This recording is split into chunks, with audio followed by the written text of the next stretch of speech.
We've already covered the red team, so let's switch over to the blue. In March 2002, WWE SmackDown was headed up by Vince McMahon as part of the special brand extension, and he, like Ric Flair on Raw, was tasked with populating his roster with the best talent available. A number of critics believed that SmackDown emerged with the stronger roster, thanks to quality main event stars, as well as the cruiserweight division, which now had more time to shine among a thinner population. As we noted with Flair's Raw draft picks, the first 10 selections per show were made on the draft telecast, while everything after that was determined by a supposedly random online lottery after Raw ended, designed to shake things up even further. In addition to McMahon's 10 selections, 19 more talents were branded blue, and one other wrestler essentially belonged to SmackDown due to storyline circumstances. Here's where the original SmackDown army all ended up. Mason Ryan, Stevie Ray, Earthquake, Alundra Blaze, Norman Smiley, Zach Gowen, Bam Bam Bigelow, Ahmed Johnson, Torrie Wilson, Buff, Bagwell, Robert Gibson, Dave Taylor, Terry Taylor, and Godfather's Holmes.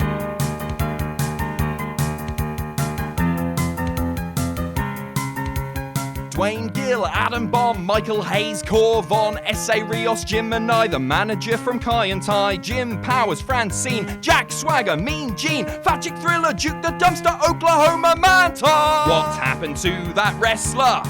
Some were main eventing, which leaves me lamenting. What's happened to that wrestler? Some since long forgotten, but their memories live on. The Rock.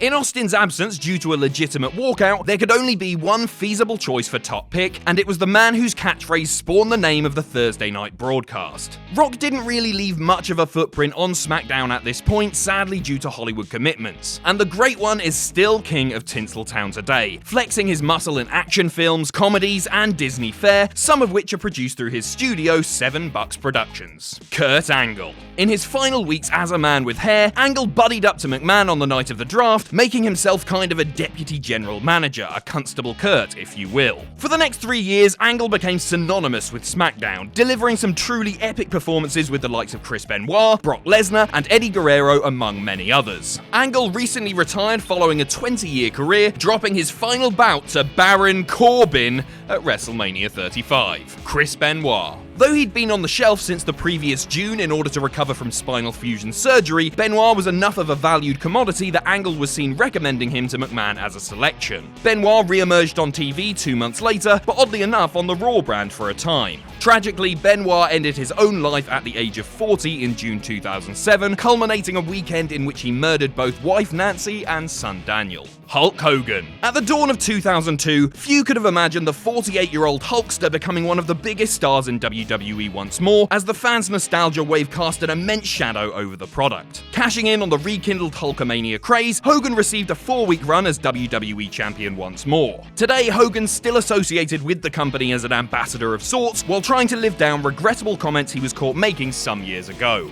Billy and Chuck. Perhaps the act hasn't aged so well, but you must admit the reigning tag team champions abandoned all inhibitions when it came to getting heat. Days earlier, the pair were joined by stylist Rico, who embraced the role with equal aplomb.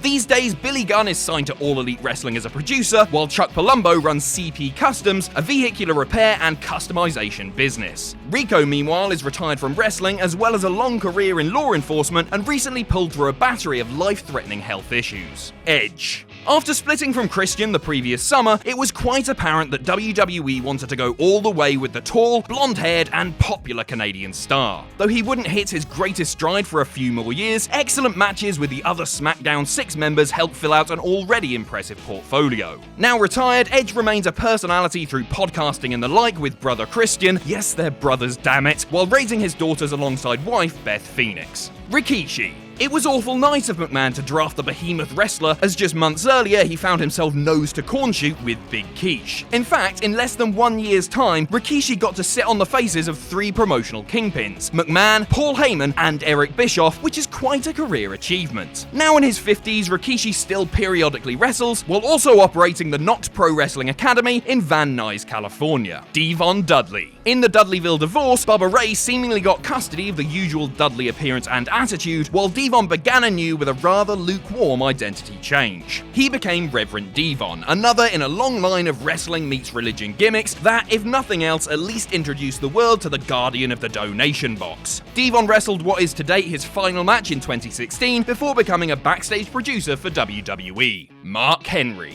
After time spent in OVW getting in shape and sharpening his skills, the world's strongest man re-emerged on SmackDown, where jarring feats of strength became part of his presentation. A knee injury sustained that year would unfortunately derail Henry's wrestling prospects for even longer. After a long and prolific WWE run, Henry retired in 2017, becoming both a backstage producer as well as a regular on the SiriusXM show Busted Open. Maven. The first male Tough Enough peaked far too early, between winning the competition as the clear crowd favourite and famously getting to eliminate The Undertaker in the 2002 Rumble match before subsequently being beaten half to death. After that, the once beloved rookie became something of an ordinary figure on WWE shows. Maven's largely been inactive for over a decade, save for a few matches around 2015 to 2016, and has worked as a bouncer in New York City. Billy Kidman. The first lottery pick for SmackDown was this cruiserweight standout, who did reign that year with the division's belt, but it was nothing like his time as a plucky up-and-comer in WCW post-Flock. His most high-profile win of the time came over Jamie Noble at that year's Survivor Series. The shooting star press connoisseur retired in 2008 and currently works backstage as a WWE producer. Tajiri. Between his well-honed wrestling ability, his skull-cracking kicks, and his penchant for visual comedy, Tajiri remained a crowd favourite even as a heel. His time spent forcing Tori Wilson to dress conservatively was not a career highlight for either, honestly, but Tajiri still brought the goods inside the ring. Still active in his late 40s, Tajiri wrestles primarily for All Japan and works several matches during WrestleMania weekend in New York.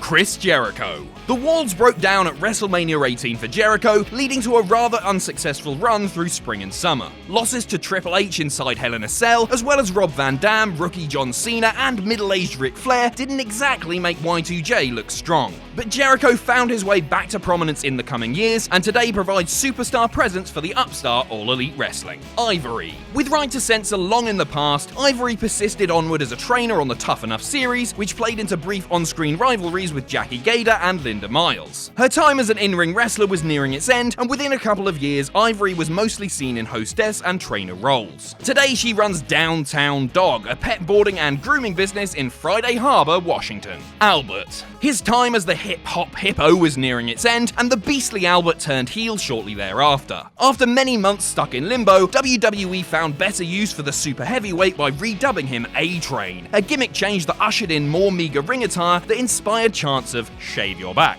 Today, the real-life Matt Bloom is the head coach at WWE's Performance Center, a role he's held since 2015. The Hurricane. Going from cruiserweight Marvel to clueless superhero may have been a career killer for some, but not for Shane Helms, whose deft comedic touch and inspired bluster turned the role into a winning one. His 2002 was spent reigning as both a cruiserweight champion and later a tag champ on Raw. Helms remained an active wrestler in recent years before joining WWE as a producer in January 2019. Al Snow. Snow's run as a voice-hearing lunatic that toted around a mannequin's head had passed by, and his perpetual role on Tough Enough recast the veteran grappler as something of a stern father figure. Snow wasn't on SmackDown for too long, migrating over to Raw to perform color commentary on Sunday Night Heat. Snow is the current owner of Ohio Valley Wrestling, purchasing the group in April 2018, and continues to foster future pro wrestling stars. Lance Storm. Ever since the disbandment of the Alliance, Storm had struggled to keep his head above the current in WWE, a problem that splitting the roster looked to fix. Before long, Storm found himself in a role he played in WCW, a pro-Canada heel that made clear his ill feelings towards America. Storm continues to train wrestlers today at his Storm Wrestling Academy in Calgary, while also working as a producer for Impact Wrestling. Diamond Dallas Page. The king of Bada Bing was in the winter of his wrestling career, injuring his neck about a month after the draft and subsequently entering retirement shortly after. DDP did return to the ring at different points, including guest WWE spots, as well as a run in TNA in the mid-2000s. Today, Page is world-renowned as the charismatic guru behind DDP Yoga and recently published the book Positively Unstoppable: The Art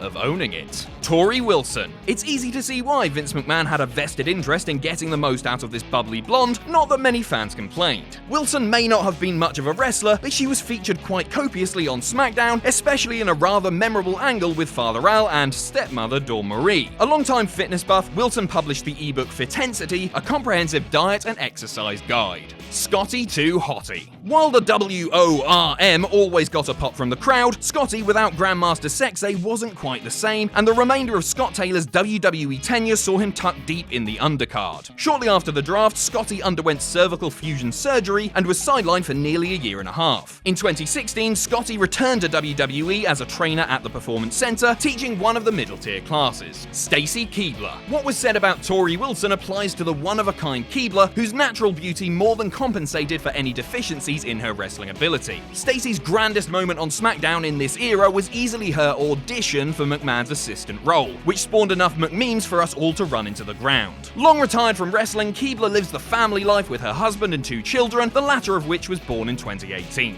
Christian. This period of Captain Charisma's career felt like limbo, an uneventful spell between his time ruling the tag team ranks alongside Edge and before his reinvention as the short-haired King of the Peeps. Christian joined Storm's pro-Canada cause by summer, which thankfully began to jumpstart his long-lagging fortunes. Retired from the ring since 2014, Christian is still partners with Edge in aforementioned endeavors like podcasting, as well as the WWE Network series The Edge and Christian Show that totally reeks of awesomeness. Test. Once the split was executed, WWE set about attempting to rebuild Test, whose momentum as a rising star had cooled considerably in the previous couple of years. He managed to score a victory over Triple H on SmackDown that May, and even advanced to the semis of the King of the Ring tournament. Sadly, Andrew Martin passed away in March 2009 of an oxycodone overdose shortly before what would have been his 34th birthday.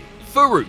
With the split came the divide between the APA mercenaries, as Bradshaw became an upper mid-carder on Raw for the time being, while Farouk teamed with the likes of Mark Henry and Devon Dudley on SmackDown. The following year, Bradshaw magically ended up on SmackDown for some reason, and the APA was reformed. Now retired, Ron Simmons is a regular fixture at Hall of Fame ceremonies and other Legends functions. Taz. The selection of the human suplex machine didn't matter all that much as far as wrestling went, since Taz was mere months away from retiring from the ring. However, the show gained its ideal color commentary voice as Taz joined Michael Cole in the booth, displaying enjoyable chemistry as a duo. Taz still talks today, co-hosting the weekday radio show Taz and the Moose, no, again, not that one, on CBS Sports Radio. Hardcore Holly. Holly's no-nonsense personality was imbued by his time spent as a trainer on Tough Enough 2, shaping his character into a hardened veteran with a clear aversion to rookies. He had Randy Orton's first televised match that spring, and later that year broke his neck on a botched powerbomb from Brock Lesnar. Semi-active today in his mid-50s, Holly, an avid survivalist, enjoys living an outdoors-oriented lifestyle in his home state of Iowa. Val Venis. For reasons unclear, the man that fans had known as Venus for 4 years took on the Big Val Boski as his overriding ring name, though nobody called him that. Venus floated around the mid-card for much of the year before turning up as Eric Bischoff's new assistant Chief Morley on Raw that November. Now an outspoken advocate of libertarian politics, Venus operates the Purple Haze Lounge, a cannabis dispensary in Mesa, Arizona. Perry Saturn.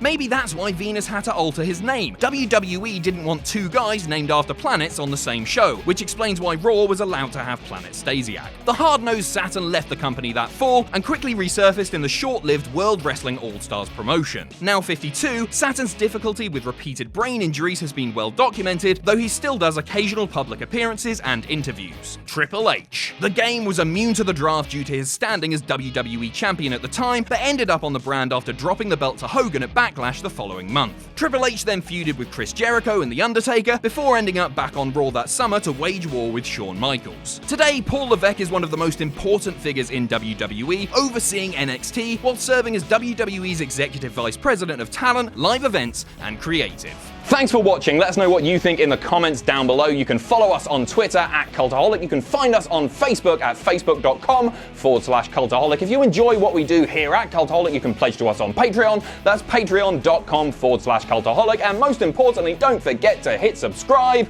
and join us.